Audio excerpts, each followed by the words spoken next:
Another day, another basketball stories na naman ang pagkukwentuhan natin. At ngayon nga ay pag-uusapan natin ang balitang magkakaroon nga na po ng bagong katandem si Nikola Jokic sa Denver Nuggets at ang balitang bagong 4-team trade na magagawa ng Los Angeles Lakers. Kinumpirma na nga po ng front office ng Denver Nuggets na ginawa na nga po nilang available ang lahat ng kanilang mga players sa trade market ngayong offseason maliban na lang sa kanilang superstar na si Nikola Jokic. At isa sa mga balak na talaga nilang i-trade ay walang iba kundi ang kanilang superstar na si Jamal Murray. Sa laki nga po ng kontrata nito sa team ay siya nga po ang magagamit nila para maging main piece ng kanilang gagawing trade. Kita nga po sa mga nakalipas nilang laro last season na bagamat man malaki pa rin ang kanyang naiaambag sa team pagdating sa scoring ay nagiging liability rin naman nga po ito ng gusto sa kanilang depensa. Siya nga po parati ang pinupunteriya ng kanilang mga kalaban. Sa madaling salita, siya nga po ang nagiging kahinaan ngayon ng kanilang team. Kaya kung sakali man na hindi nila ito tatanggalin o ito trade ay magiging pabigat na ito sa kanilang mga susunod na kampanya.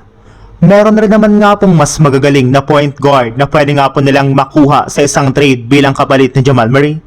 Kaya ito na nga po ang rason bakit ginawa nila itong available sa trade market.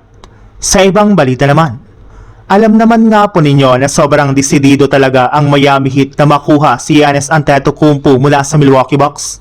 In fact, kasalukuyan na nga pong naghahanap ngayon ang kanilang front office ng team na tutulong sa kanila na makapag-pull off ng isang blockbuster trade. At sa kabutihang palad naman ay may ilang mga kupunan na rin naman nga po ang willing na tumulong sa kanila dito.